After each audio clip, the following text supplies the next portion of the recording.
Welcome to this video. I hope you're going to find it thought-provoking, maybe hearing something that you've never heard before about the ancient Greeks. And what I'm going to do is put the links to our recent videos in the description below. If after watching this you are interested and would like to maybe catch up with our discussion, look for those links in the description. Let's get into this video.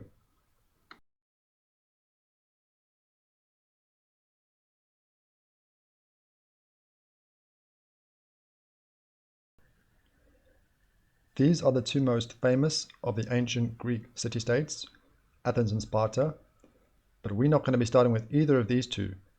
We're going to be starting with Greek Syracuse. This is a nice picture that I found for Syracuse, but it says Sicily's Syracuse was one of the most powerful ancient Greek cities. Let's look at a map so we know where we are looking. Okay, so here we have Greek Syracuse on the island of Sicily, which is now part of the modern day country of Italy. So I wonder how many viewers know about Greek Syracuse. We'll see if anybody wants to comment. Did they actually know about Greek Syracuse? Because a lot of attention to these two, but what about some of these other important Greek city-states? So we're going to start with this one for a reason. Let's just read a few things first. So it says it was one of the largest Greek cities of the ancient world. And let's read this part here as well. By the 5th century, I think it's supposed to say BC, Syracuse was able to equal Athens in size. And in the 4th century BC controlled much of Sicily. And then at its peak, it was one of the major powers of the Mediterranean world. So one of the major powers, but how many people know about Syracuse? And I know those that are very much in love with their history will say surely everyone knows about it, but let's see if anybody wants to say anything in the comments. Also, we need to introduce Magna Graecia. It says Syracuse was the most important city of Magna Graecia. Okay, so this is Magna Graecia, or Greater Greece. That's what it means. So for the Romans, they referred to this lower part of the modern day country of Italy as Magna Graecia, or Greater Greece. And then we also have this other term for the Greeks, Hellas, and we will speak later in the video about these two terms. So why did we start with Greek Syracuse? It's also, this video is related to our previous videos that we've been doing. We were speaking about the Indo-European language family and said that it was the Greek civilization that brought us to this map because we were working with this source, the African origin of the Grecian civilization, and we were trying to bring out the points or the arguments from the source in a fair way. We weren't saying that we agreed with everything in the source, but that we are taking it seriously. And it wasn't an unbiased video. I did say, I think there's merit or there's substance to this. So that's why we are continuing to work with it.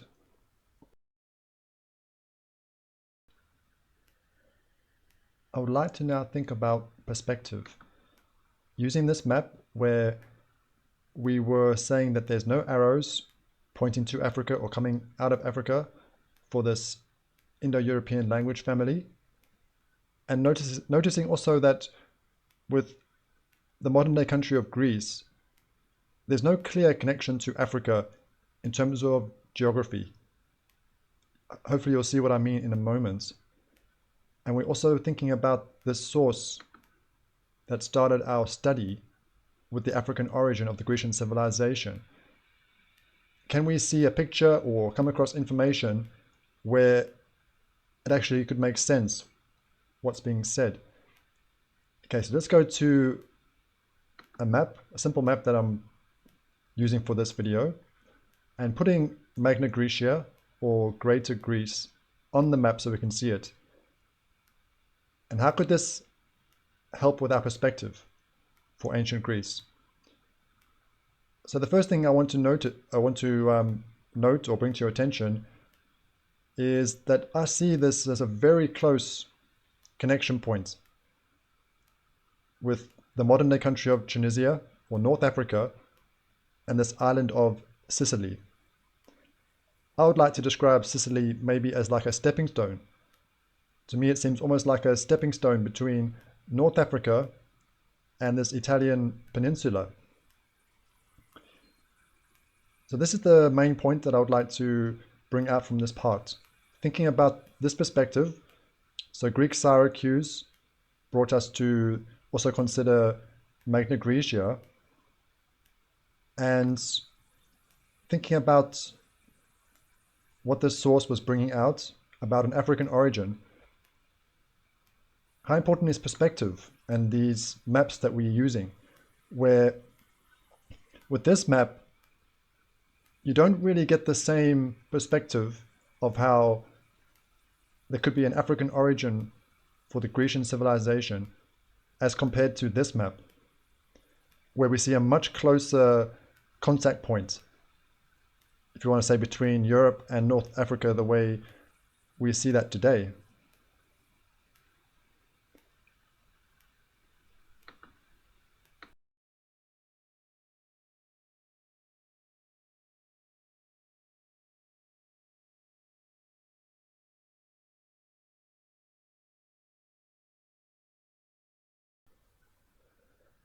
We're going to speak about Athens in this part, but focus on things maybe you've never heard before.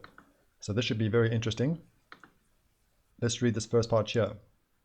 According to Greek mythology, the first city of Athens was Phoenician, and Kekrops was the king who founded it. So this might sound a bit surprising, this famous Greek city of Athens, but it was first Phoenician, and then that's going to open up another avenue for discussion or investigation. Who were the Phoenicians? So if any of the viewers would like to share anything about their understanding of the Phoenicians, which could help, but we can't go that way, it'll take us off course. But I would like to read something else which could be related to this, and it's going to be introducing another character in the mythology called Cadmus. Cadmus was credited by the Greek historian Herodotus with introducing the original Phoenician alphabet to the Greeks, who adapted it to form their Greek alphabet. And then we can read here how this doesn't seem to be disputed. So very interesting that the alphabet is actually coming to the Greeks from the Phoenicians, according to Herodotus. And then we also have this idea of the first city of Athens being Phoenician. So yeah, just for our perspective and something for us to think about with Athens. So now we're not thinking generally ancient Greece, so we are focusing in on a city, but remember we are still thinking about this title, trying to explore, and if we find things that seem to support it, then we'll make mention of this. So how would this support this title? Okay, so we're using Herodotus again, claimed that the Phoenicians had migrated from the Erythraean Sea around 2750 BC, and the 1st century AD geographer Strabo reports a claim that they came from Tylos and Arad, Bahrain, and Muharraq. So we have two historians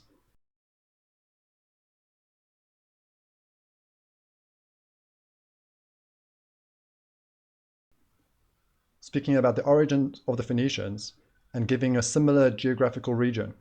If we go to a map, okay, so this is the page for the Erythraean Sea.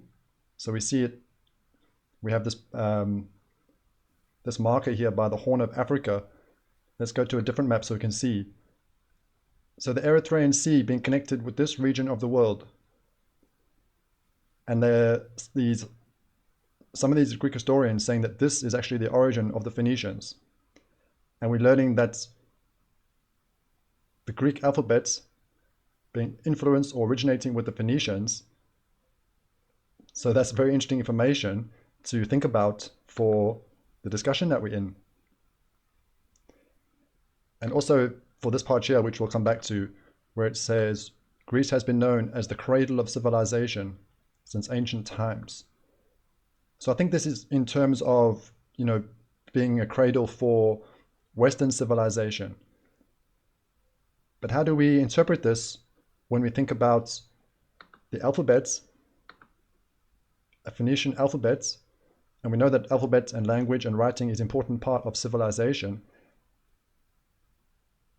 So it's not actually originating with the Greeks. And then also this very interesting detail about the first city of Athens was Phoenician. Let's think more about that, but come at it from a different perspective. We're going to use a historian called Diodorus Siculus, an ancient Greek historian, and he wrote a monumental universal history. So Herodotus is known as the father of history, but we're using another famous historian here for this work. And I just wanted to share this with you as well. This is very interesting. It says, now the Egyptians say that also after these events, a great number of colonies were spread from Egypt over all the inhabited world. And it's going to speak about Athens. I want to see if I can find the part I highlighted. Let's see. So it gives examples of rulers of Athens being originally Egyptian. And it gives some evidence if you want to say for this. So Egyptian kings ruling over Athens. And there's some very interesting details here as well. I want to read this part here. This is also very interesting. It says, they are also the only Greeks, so the Athenians, who swear by Isis, so an Egyptian goddess, and they closely resemble the Egyptians in both their appearance and manners. So this is a very interesting source to consider what's being said here. But let's also be fair and read this part so that we're fair to the historian. It says, by many other statements like these, spoken more out of a love for glory than with regard for the truth, as I see the matter, they claim Athens as a colony of theirs because of the fame of that city.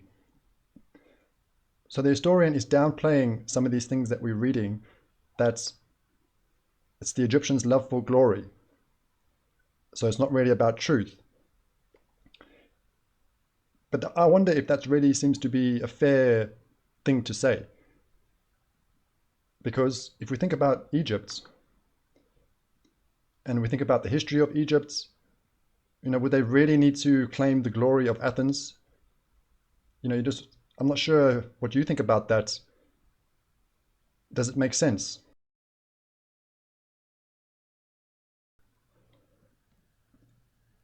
I'm not saying that we have to believe straight away what the Egyptians are saying, but should we not consider it and think about other things that we've learned, or look for other sources or information which could explain it or help us with our perspective? And we've already been reading about the first city of Athens being Phoenician, so a Phoenician founding or a Phoenician king, the way it's described here, but the Egyptians saying that there were Egyptian rulers of Athens. I would like to think about Cadmus. We introduced Cadmus, bringing the Phoenician alphabet to the Greeks, and seeing what we can learn from this family tree. It's not straightforward, this, because we see with Cadmus, it says that Cadmus was a legendary Greek hero, but then also described as a prince of Phoenicia. Let's see what we can learn from this family tree. So here we see Cadmus and his brother Phoenix. So this side of the family tree is the Phoenician side. On the other side, we have names like Egyptus and Danaus, and we learned that Danaus was a progenitor of Greek tribes or Greek peoples, but his origin was Africa, in the mythology described as the king of Libya.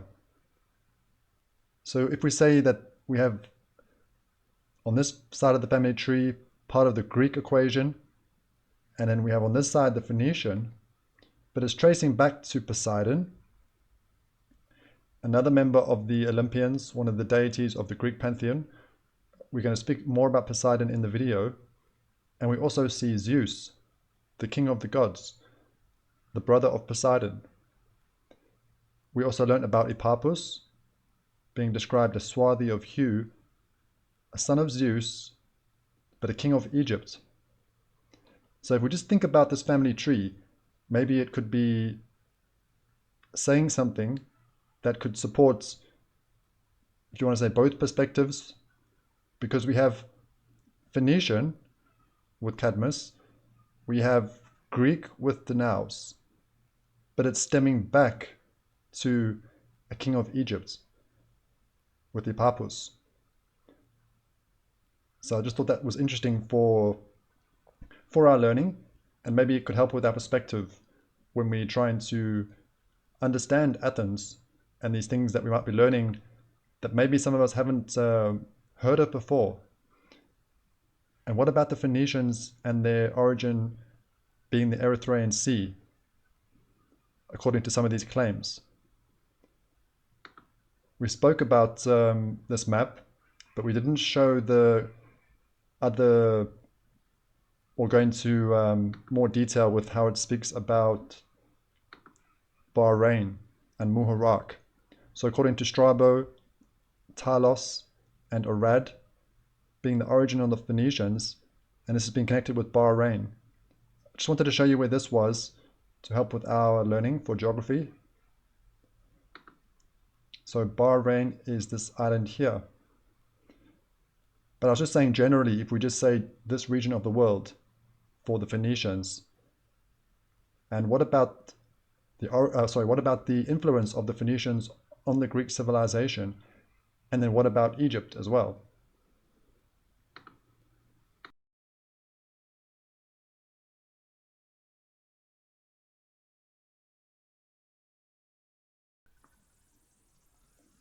In this part, we're going to be considering a moment in Alexander the Great's life where he had to prove he was a Greek.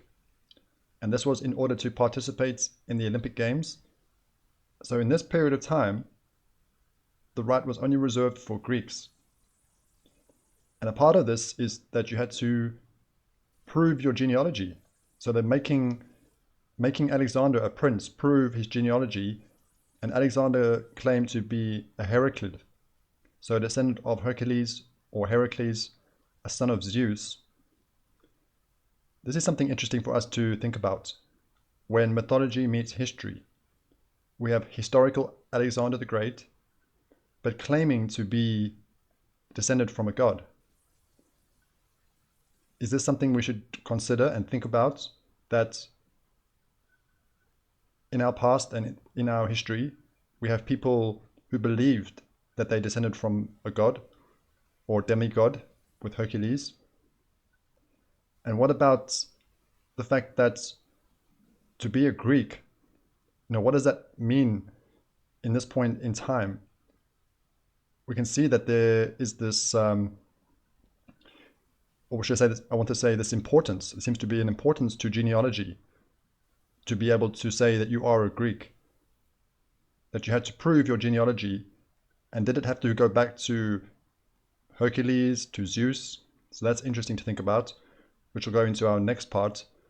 We're going to continue this train of thought going into our next part. But before we do that, I want to read a term called Euhemerism. It says, it's an approach to the interpretation of mythology in which mythological accounts are presumed to have originated from real historical events or personages. So with this perspective, it would be considering that the Greek god Zeus was a real person, so not a god, and looking for truth in these myths and legends. So we're going to continue with this train of thought going into our next part, thinking about when mythology meets history, how do we interpret this, or how does it influence our perspective looking back on the past and also ancient Greece?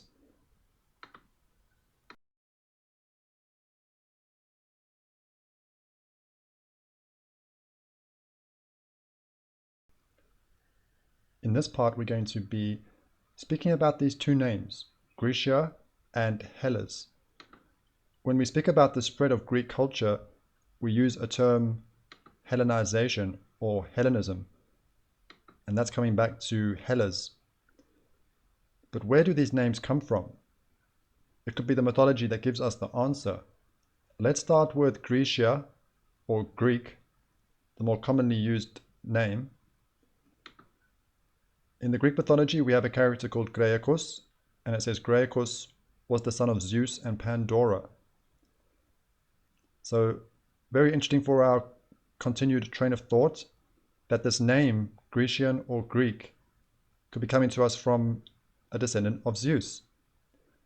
But this is where it now gets confusing, because if we think about the other name, Hellas, we have another character in the mythology called Hellen.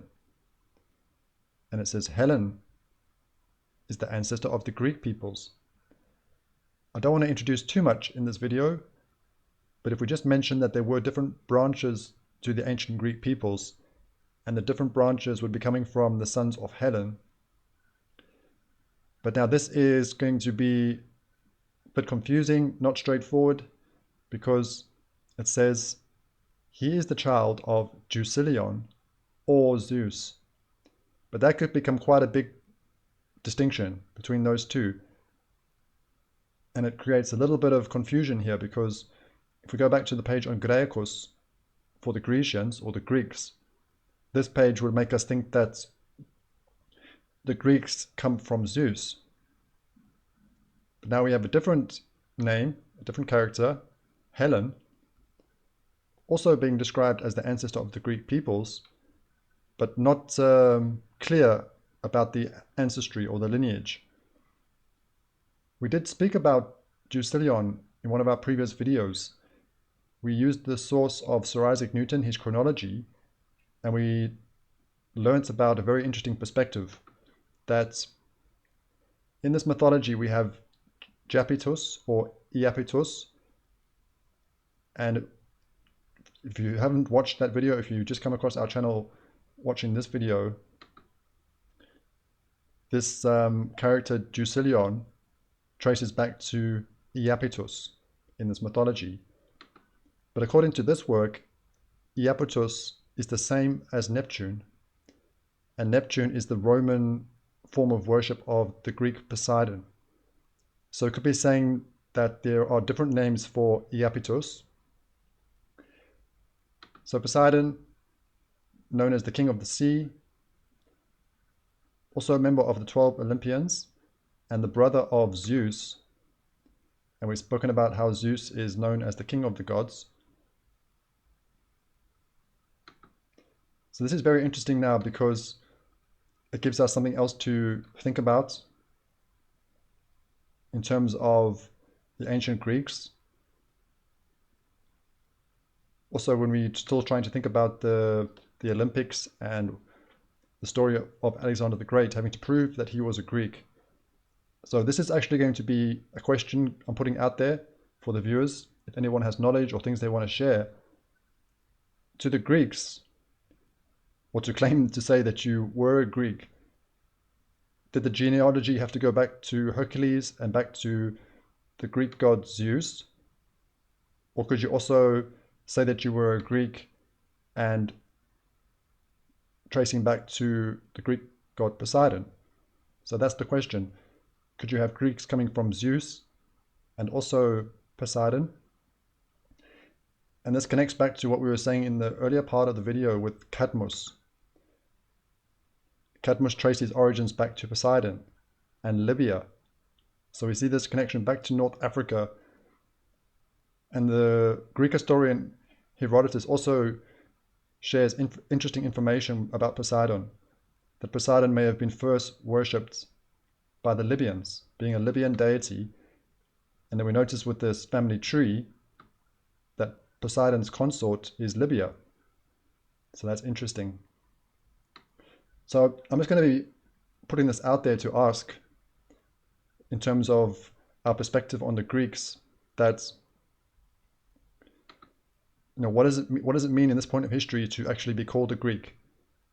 how much of it was about actually genealogy. And was Zeus accepted and Poseidon?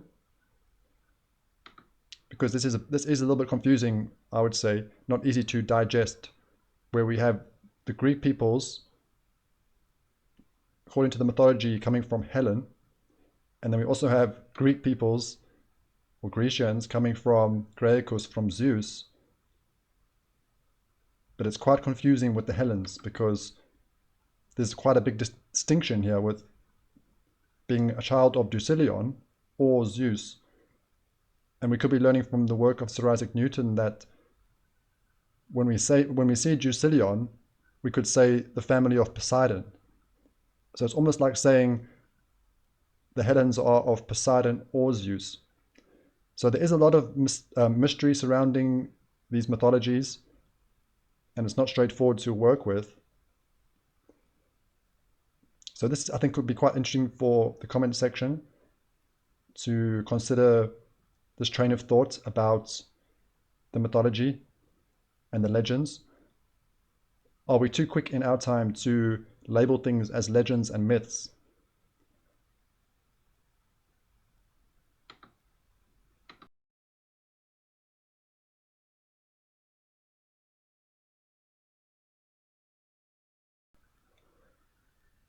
On this channel, we are willing to relearn when it comes to ancient Greece, and we've already started.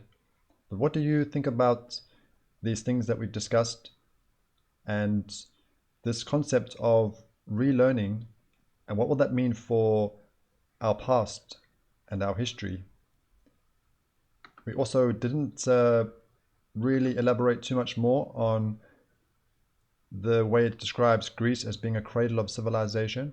Maybe that could be a future video speaking about what makes a civilization, and is this a fair way of describing ancient Greece? So if you would like to say anything about that, which could help stimulate another video for us to explore together. Thank you for watching this video. I look forward to reading your comments and the reaction. So for now, take care, and hopefully we'll see you in another video.